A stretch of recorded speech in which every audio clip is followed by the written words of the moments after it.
Welcome to today's Aquinas College Chesley Lecture Series. Our topic is gendered academic productivity during COVID-19, a multicultural, multilingual, and multidisciplinary conversation. Thank you for joining us. I'm Dr. Stefani Boutelier in the School of Education at Aquinas College. I'm Dr. Christina Brown. I'm Chair and Professor of Couple and Family Therapy at Adler University in Chicago, Illinois. I'm Dr. Halagota, Assistant Professor of Mass Communication at Qatar University in Qatar.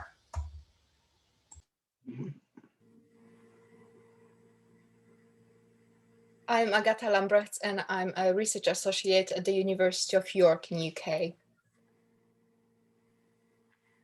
My name is Ivana Lelnowicz-Bukawa. I'm Assistant Professor in College of Media and Social Communication in UITM in Poland. Hola, my name is Alfa Martina Suarez. I'm a PhD fellow in the Department of Bicultural and Bilingual Education on the University of Texas at San Antonio, Texas. I'm Dr. Shikha Prashad, and I'm an assistant professor in the kinesiology program at Washington State University in the US. Thank you everyone for joining us. We're joining on this recording from 5 different time zones and 4 different countries. So we have a great representation of our COVID G.A.P research group.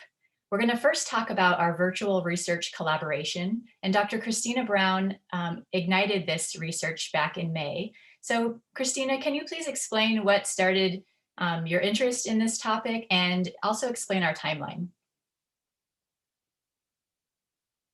Definitely. So I had started reading some articles in the popular media about a decrease in scholarship from women faculty, women identified faculty across academia. And that did not sit well with me. And so I have been for quite some time a member of the I Should Be Writing Facebook group with Kathy Mazak, which is a group primarily for women with scholarly identities. And so I put a post there reaching out to see if there was anybody else who wanted to collaborate with me to sort of explore this phenomenon that was occurring in response to COVID-19. There's always been disparities across gender and race within academia, and that those disparities were definitely being exacerbated with COVID-19. And so I reached out and had a wonderful response. And as we talked as a much larger group about the different interests and curiosities we each had, we came down to develop as a group of 15 or 16 people and worked together to create our IRB and began our first phase of research. And so here's a little bit of a timeline of where we're at and where we're headed. And I know we'll take some time as we move through our presentation to give some details on those. Great, thank you. Shika, do you want to explain the demographics of our research group for us, please? Sure. So we are 16 women identifying academics with PhDs or in the process of getting PhDs in lots of different disciplines like advertising, couple and family therapy, criminology, education, gender studies, forest science, management, communications, neuroscience, kinesiology, psychology, and social work. About half of us are faculty, and of those, some have additional administrative roles. And the other half are writing dissertations with contingent faculty, research associate, or postdoc roles. And we also come from different racial and ethnic backgrounds, with 9 identifying as white Caucasians, 3 identifying as Black or African, 1 identifying as Mexican, 1 identifying as Middle Eastern, and 2 identifying as Asian. And most of us are partnered and have children. And we're also located, most of us are located in the US, but we also have researchers located in the UK, Poland, the UAE, and Qatar. And even many of us who are located in the US identify culturally from different areas around the world. So just to reiterate, our phase 1 research all took place in a digital environment. We met via Zoom, we collaborated asynchronously on documents for our research and our writing. We've communicated via Slack and multiple other digital channels to create and produce all of the research and findings that we'll discuss today. Agata is going to talk about our phase 1 research that took place over the summer of 2020. Thank you, Stephanie. Well, unlike some other early studies, we've decided not to gather quantitative data during phase 1. We knew by then, as Christina mentioned, that women in particular were submitting less work for publications. And we've seen some early reports on the reduced time available to women and scholars with caring responsibilities. So we wanted to dig deeper to find out exactly what was happening. We've employed a descriptive design using online questionnaire via Qualtrics with 27 demographic questions and then 10 open-ended questions. So we've treated data collection almost as interviews, but without placing the additional burden of giving us a lot of their time on the participants. And instead, they were able to answer at their own pace. The open-ended questions related to scholarly identity, daily routines, impact on primary relationships, and challenges of balancing the pressures of scholarly activity with other competing family and work demands. The questionnaire was designed in English by our research team, as you've mentioned, during several synchronous sessions via Zoom and asynchronous work on shared documents. The completed questionnaire was shared several times to members of the private Facebook group I Should Be Writing, where, as Christina said, we've all met initially. As of June last year, the group had almost 14,000 members from across the globe, identifying as women or non-binary persons. Members represented various disciplines and are different stages of careers, from doctoral researchers to professors at any stage, but all actively engaged in academic scholarly writing and looking for community and professional support in this area. We've collected our responses between 1st of July and 15th of August, providing a snapshot view of the immediate impact of the pandemic. Our final data set, after removal of the duplicate and incomplete submissions, contained responses from 101 participants, with all but 2 self-identifying as women. Over 70% were based in North America, with some 13% based in Europe, 7% in Australia, and 3% across Africa and Asia. More than half had children under 18 at home. About 10% had other dependents, including partners and elderly parents, with perhaps a third without regular caring responsibilities. Just over 70% were early to mid-career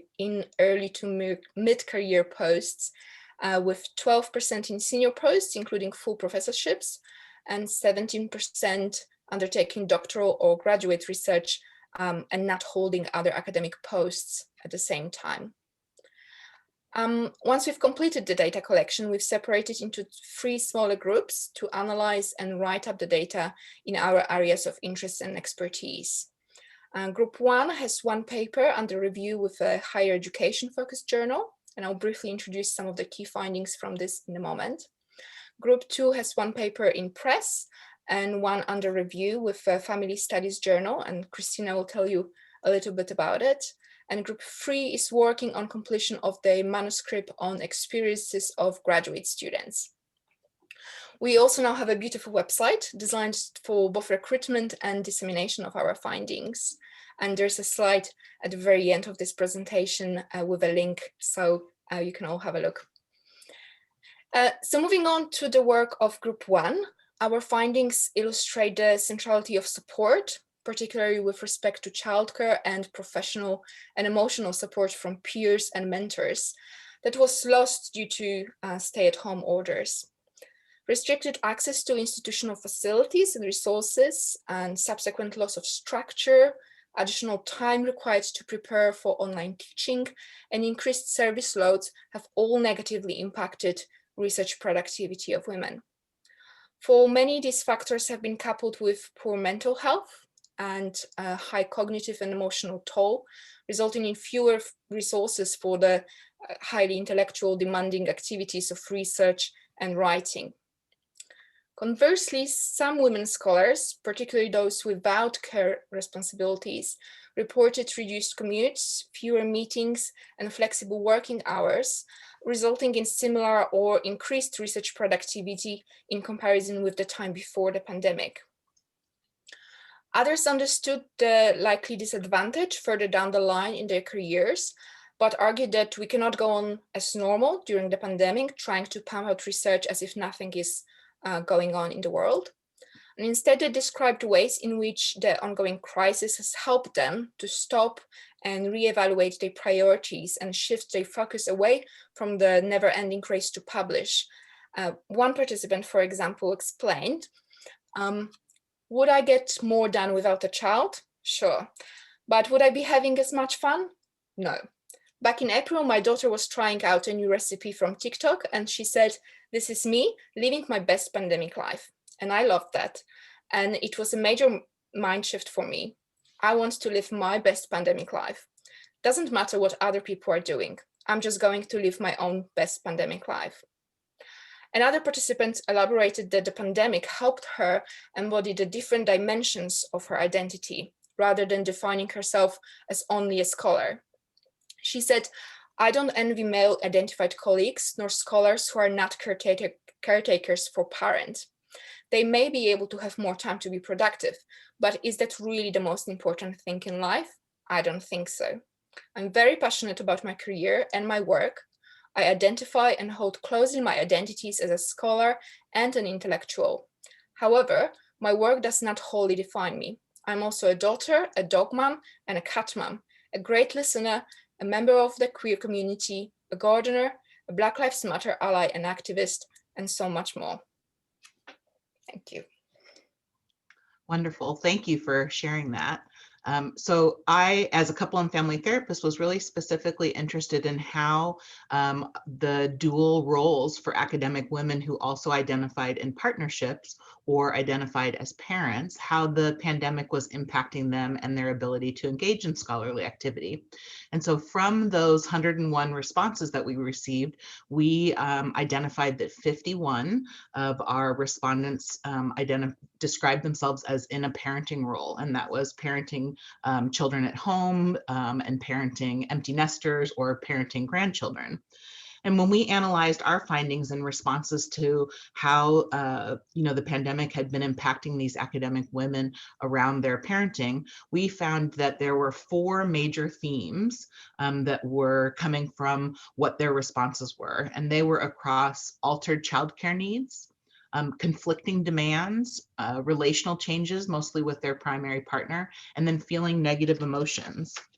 So in terms of altered childcare needs, as you can imagine, that there were school closings, schools moving to virtual environment, homeschooling needs, but also childcare centers were closing, or childcare providers were needing to socially distance or quarantine and unable to continue that. That was even happening within families. If if an academic mother was leaning on a sister or a mother or someone who was there and providing childcare demand because of the social distancing, those were interfering.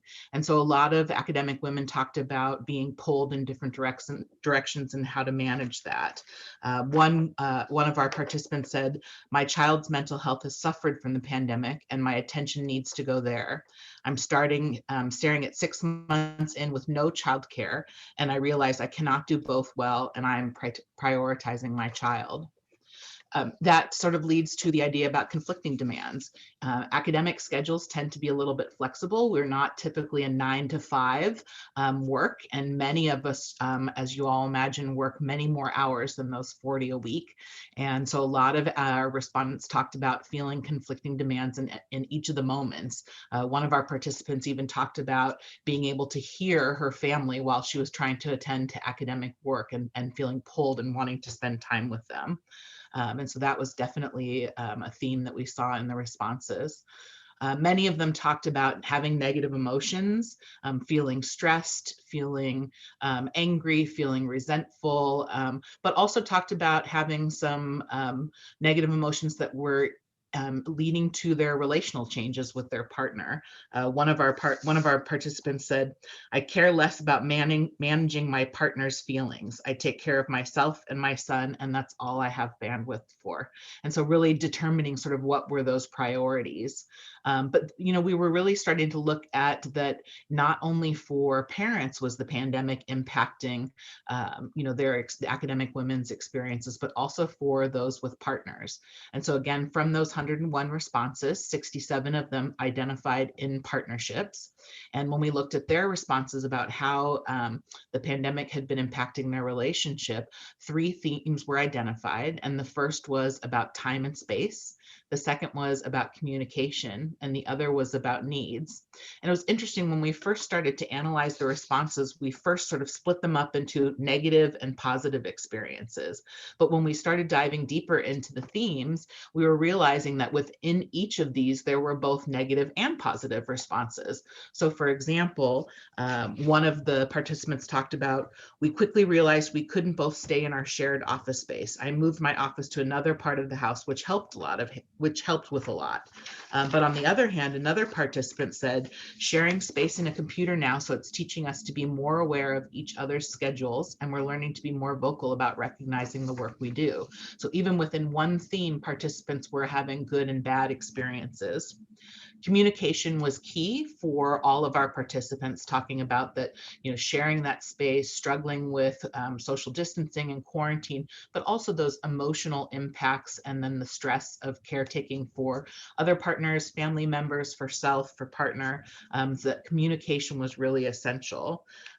One of our participants talked about, at first it was a bit more stressful, but we've reached a good equilibrium. It's easy to miss that when you're in the house together all day. And that we saw with a lot of responses, that there's a difference between physically being together and then actually being together. And then utilizing those skills for positive communication in order to express needs, not only needs about what their personal needs are, but also what their professional needs are.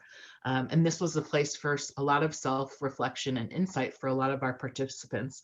For example, one of them talked about that scholarship has honestly taken a back seat during the pandemic. It just didn't seem as important as taking care of myself and my family, and taking some time to reassess my schedule, which was way too full to sustain. So the relationship with my spouse has probably improved. And so we were really impressed with the findings, but we also recognized that these were findings that a lot of academic women might have expressed before the pandemic in balancing the dual roles. But what we really noted was that the impact of the pandemic was definitely exacerbating it and making it worse.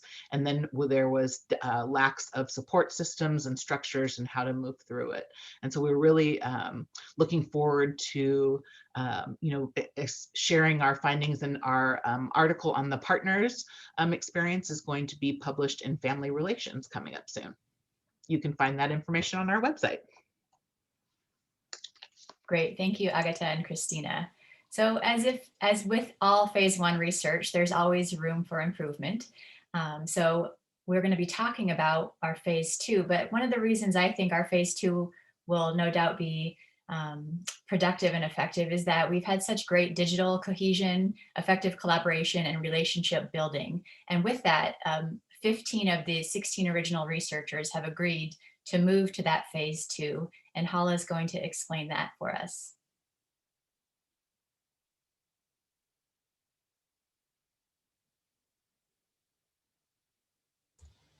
Thank you, Stephanie. Phase 2 is a continuation of phase 1, and definitely we had great insights from phase 1.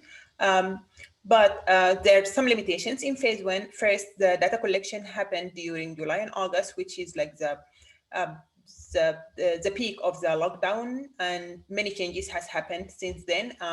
Some countries eased some of the restrictions. Some schools went into blended learning, in person plus online.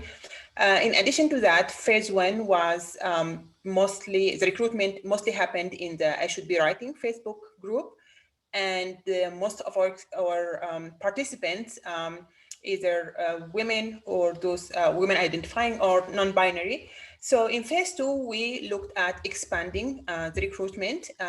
We went beyond the phase 1 recruitment. So our recruitment is not only close to I should be writing, but now open, like we widely share our survey to people who are outside I should be writing. We're still recruiting in I should be writing, but we went beyond that. Also in phase 2, we are including men and men identifying and non-binary persons. And we hope that will diversify our findings and will broaden the participants. So we'll have like different participants from different career stages, from different geographic locations, and more diversity in terms of gender representation. We also, from our findings in phase 1, we have revised our demographics, and we revise our open-ended questions based on the findings of phase 1. We also added optional surveys to tap into the other areas that we want to dig more deeper to find. So we're looking at academic couples, we're looking at the partnership, relationship and sexual satisfaction, mental health, the role of mentoring, and the role of mobile networks and online support systems. And we have focused recruiting, especially among males, people of color, and LGBT scholars and scholars with disabilities, so that we can have more diverse voices represented in our studies.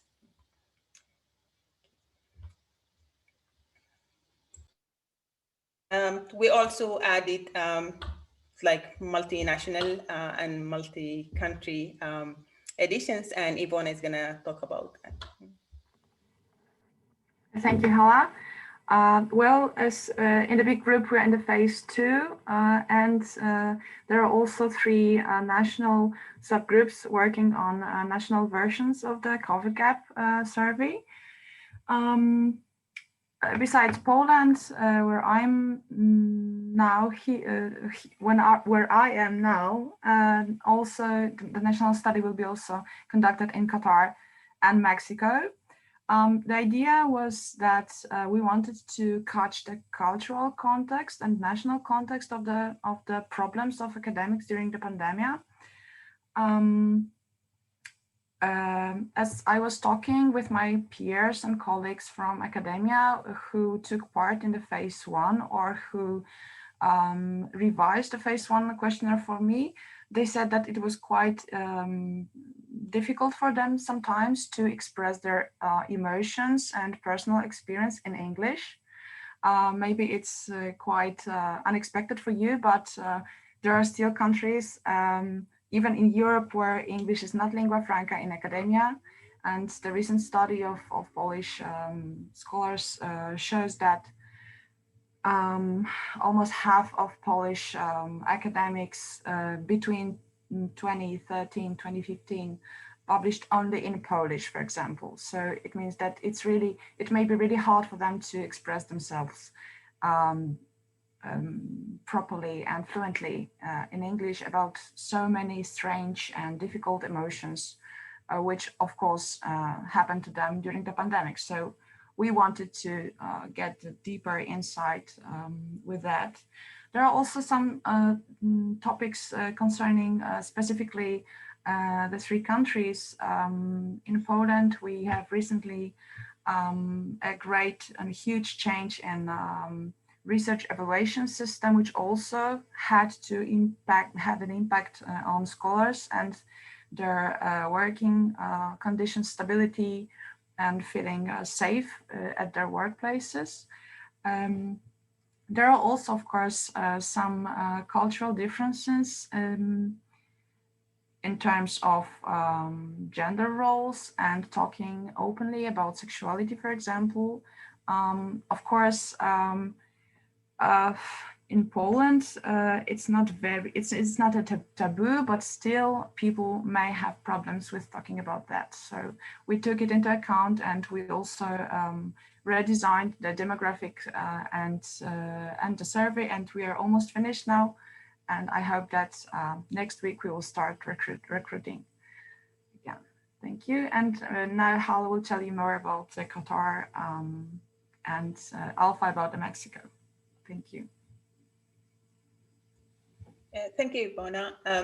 As Ivona mentioned that the multinational and multi-country, multilingual survey is took into account the cultural context of each country. So I'm based in Qatar, and the same issue of language. While many academics might be able to read in English, it is easier for them to express themselves in the native language of the country, which is Arabic. And so the survey will be translated to Arabic to have it, so people can easily express themselves in their native language. Also, some of the questions that might not be culturally sensitive, like the questions about income. So in Arabic culture, people don't talk about their income. And also like questions about sexuality and sexual identity might not be, people will not talk about it openly. But other thing that prompted me to to expand this research in Qatar is that I suspect that the context is a little bit different from the phase one, where most of the participants were based in the US. In Qatar, for example, living house helps or nannies is a very common practice. So the childcare issues that faced people in the other parts of the world might not be as much as a problem if people have living house helps or nannies. But there is the other face of the problem is that people have other caretaker responsibilities because people live in extended families, and there are like more expectations. There are more different gender norms. There are more expectations, social expectation of women. So I just want to like this to capture these differences, these cultural differences, and to do more like a comparative point of view of what is happening to academics around the world during the pandemic. I'll hand it over to Alpha to talk about Mexico. Thank you, Hala. So, well, in Mexico, we have pretty similarities with what Dr. Hala and Dr. Ivona has mentioned before regarding the cultural sensibilities and modifications. As well, we decided the Mexico chapter of the program the project to not only translate the survey instrument because of the same reasons to kind of have a bigger reach and impact. We also added a little element of a little, resistance against the linguistic imperialism of where we live, where all research has to be published in English, or it doesn't exist, or it does not have the same value as on the researcher level.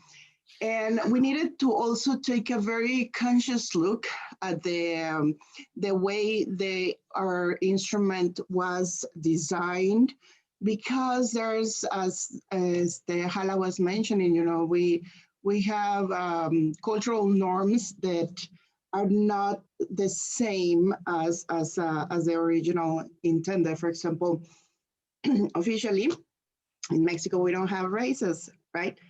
I mean, don't get me wrong, racism is alive and well in Mexico. We just call it another name. It's classism, colorism, things like that. But we don't have that category by percent. So people are not ingrained like, oh, where do you belong in this box? It is the same about this cultural faux pas, asking about money. It is actually like impolite. It's like you have bad manners. So all of those little cultural nuances needed to be adjusted out from the original instrument to kind of design something that will not be very much, could be considered attacking participant sensibility, or they will be in a cultural, unaware, for example.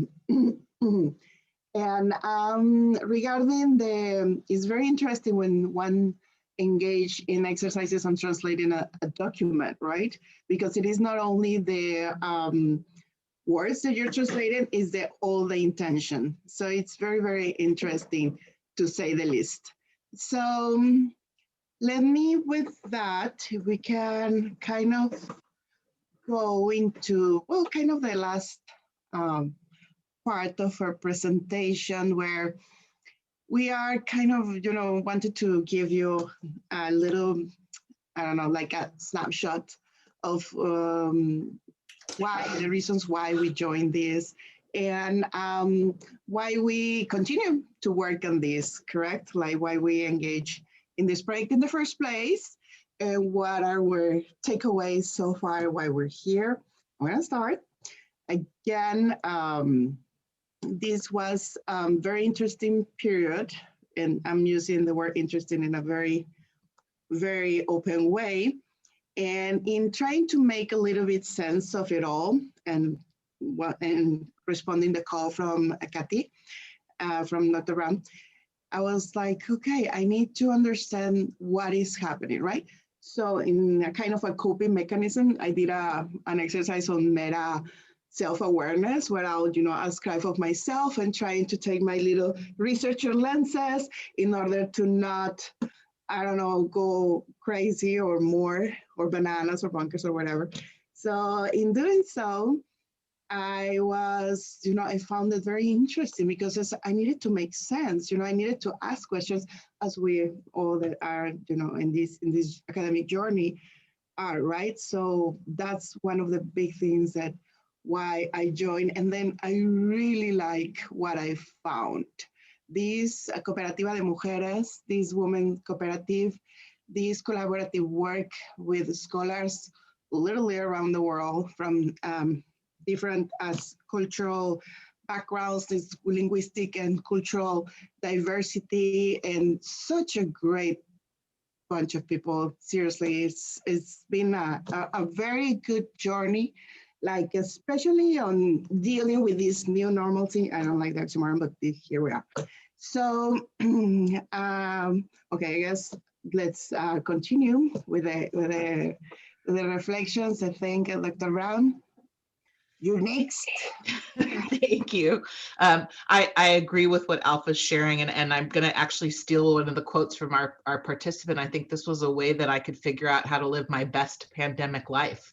My areas of research have really always been around gender, and specifically looking at women faculty experiences. So this was definitely, when I read those articles that I talked about earlier, tapped into sort of my desire to look into it deeper. And I'm definitely a qualitative researcher. That's really consistent with my values and my identity as a professional. And so, I also have been doing some research alone, and it's a lonely endeavor. And so I really wanted to reach out to other women who were interested in the same thing as I was. But one of the unique experiences for me has been that cross-discipline experience. So typically I've done projects with fellow couple and family therapists, or fellow systemic focused researchers. And so this has been wonderful to be able to really reach across disciplines and learn and understand from different experiences. Like Alpha described, and I'm sure others will say, I've made some fantastic relationships. In my small subgroup, we're focusing on parenting and partnering. And so a lot of the times when we are coming together in our regular Zoom meetings working on our project, we're also talking about our own identities, especially as mothers, and really talking about our different identities as mothers. So for example, in my small subgroup, I'm the only one who's an empty nester.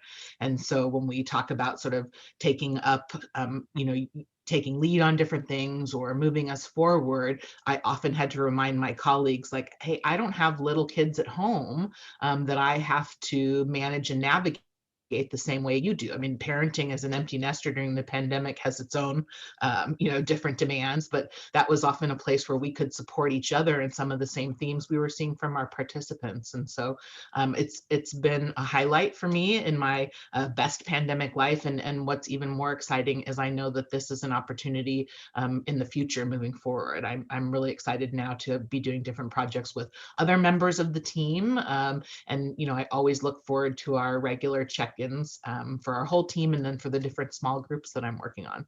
I also got to learn how to use Slack, which was, so definitely expanding my knowledge around networking capacities and learning new things all the time. So I'm going to pass it on to I think, Hala, you're going to share your experiences. Yeah, sure. Thank you, Christina. So I'm going to start with a little story. So during the pandemic, we went on lockdown in March, and in Qatar, we have gender segregation. So we teach the male students are separate from the female students, and I teach both genders. And during the lockdown, when the lockdown started, the male students were like just soaring, submitting things before deadlines and stuff, and the female students were struggling. And when a student reached out to me and she said, Dr. Hala, I have 7 kids and they're all online now. There is no way I'm gonna meet the deadlines. And I said, you know what, I am on the same boat. I have a child at home. She went fully online. I had to teach online. So when Christina wrote the post on, my first instinct is to look at the differences, the experience of male students versus female students. So when Christina did the post about researchers and academics, is like, yes, that's exactly what I'm thinking. So yeah, so I jumped into the opportunity, and as Christina and Alpha said, during this has been discovery journey for me, discover about myself, my capabilities, and I got a lot of things from this collaboration and friendships and insights, but that I don't feel alone on this journey. I felt like, there are like hundreds, thousands around the world are going through the same thing that I'm going through, and that's just comforting in itself. So I'll pass it to Agatha, I guess. Thank you.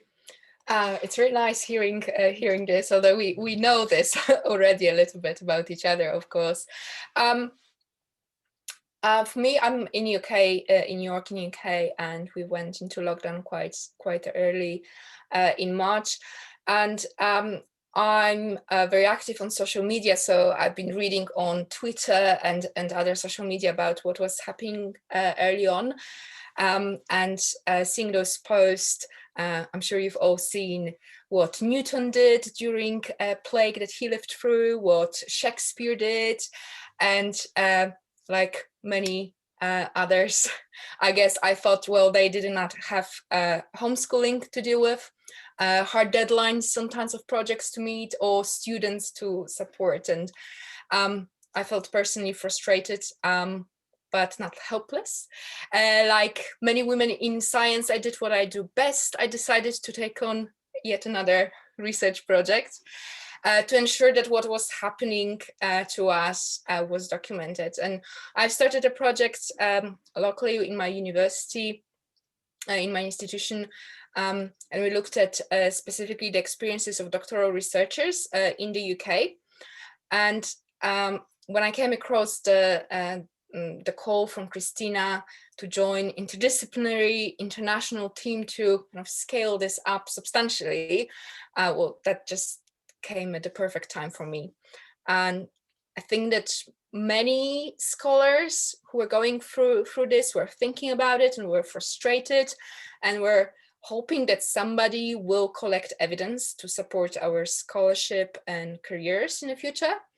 And I just happened to stumble upon a group of such somebodies on a Facebook group, and it's the same. It has been really great experience so far, and I definitely made good friends along the way already, and I'm really looking forward to continuing the collaborations, but also continuing the kind of social interactions and friendships with with many of the G.A.P members. And I can pass on maybe to Shika. Thanks, Agata. So I joined this project because I kept reading article after article and editorial after editorial about the disproportionate effect of the pandemic on women academics and the resulting decline in scholarly productivity. I do human subjects research myself, and so I had to stop my research as well. And I was concerned about it from a professional and personal standpoint. And I also have gained a lot from being part of this project. I think professionally, the biggest thing for me was that I gained a new perspective on the power of qualitative data, because I'm a quantitative researcher and I've always thought that numbers are the way to measure phenomena. And so I've gained a new appreciation for qualitative data. And personally, it's been, like everyone else said, it's been a joy to work with other women, and because we have such diverse backgrounds, culturally and professionally, so we bring unique perspectives to this problem we're trying to tackle, and it affects all of us personally, so I think that's really valuable. And so it's been great to be part of a group of women to examine this impact and what we can do about it, because we're tackling an important issue that goes beyond the current issues related to COVID-19, right? So women and non-binary academics have experienced systemic obstacles in academia for a long time. And so I think our research will have a large impact even beyond the pandemic. So I'll pass it on to Ioana. Thank you, Shika. When I'm listening to you girls, I really feel that I could share all your advantages you talked about, because I for sure, I may say that this project almost rescued me during the lockdown in Poland. I have 2 kids at home, and we were staying at home for a long time. And actually, I didn't get into this team through the I Should Be Writing group, although I'm in, but through my sister Agata, who invited me to take part in that. And also, I'm not. I didn't do any research before on academics or gender. Actually, I'm a media and communication researcher, and my topic is social media impact on people, usually teenagers and young adults. But I was also always interested in research productivity conditions, and I mean, the conditions of creativity in writing or creating, also in arts, not only in research, although I think that research is doing art, and there are a lot of in common between these two. So I was really glad when it turned out that we will be able to write the paper about research productivity, the impact of pandemia on research productivity. This is also my first international experience of such great collaboration, because until the last year, I was always working by myself and alone, also with my PhD and with everything actually. I was vice dean before, so I had a lot of administrative work, and it was really almost impossible for me to join any team because I was always busy with other stuff. So this is an incredible experience for me. And what is also additional, what is also worth for me is that before I was studying migrants migrants, which was also very interesting for me, but I never have been an insider, and I never feel really good doing this, because I've heard that I'm not the insider and I can't understand their experience. And now I'm the insider actually. So I'm now researching the experience of academics. So it's all combined together and it works great. And thank you for this experience. Thank you, all of you. I appreciate your insight and your thoughts. Aside from my initial interest of the the group in this research project from an international and interdisciplinary perspective. I was also interested as a lifelong learner in seeing what else I could learn through this collaborative, and also what I could transfer to my graduate students who work on their own research projects in K-12 classrooms. I also, over our time together, have found the phenomenon of the digital tools and the digital collaboration that we've used for our research projects and papers to be fascinating. And that's been, a big takeaway for me in understanding how that can be utilized in my own field in education for all teachers and for all educators and learners. So I just thank you all for allowing me to invite you into this conversation today and to overview our amazing work. This is, as you've said, this is our best pandemic selves. I don't know if that's our new hashtag maybe at the end of this that we can put together. Are there any last comments or thoughts that anyone would like to add?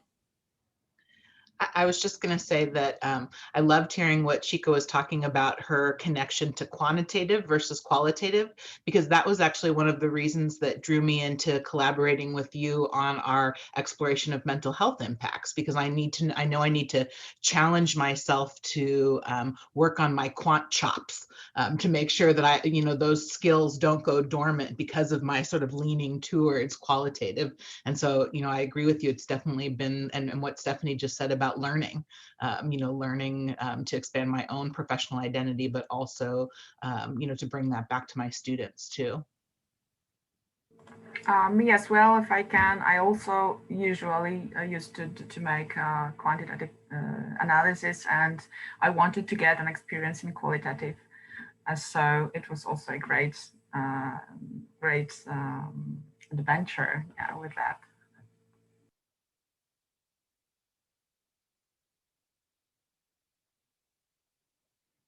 Great. Well, again, the six of you, intelligent, fantastic ladies, I thank you for joining me today for the Chesley Lecture Series at Aquinas College. For those of you listening, if you would like to learn more, please at any time go to our covidgap.co.uk website to learn and to see our publications, and follow our COVID Gap Twitter or all of our own individual Twitter feeds to stay up to date or to let us know your thoughts about our research. Thank you very much for joining us today. Thank you. Thank you. Thank you. Thank you. Follow us on Twitter. Thanks you. Thank you. Gracias. Thank you.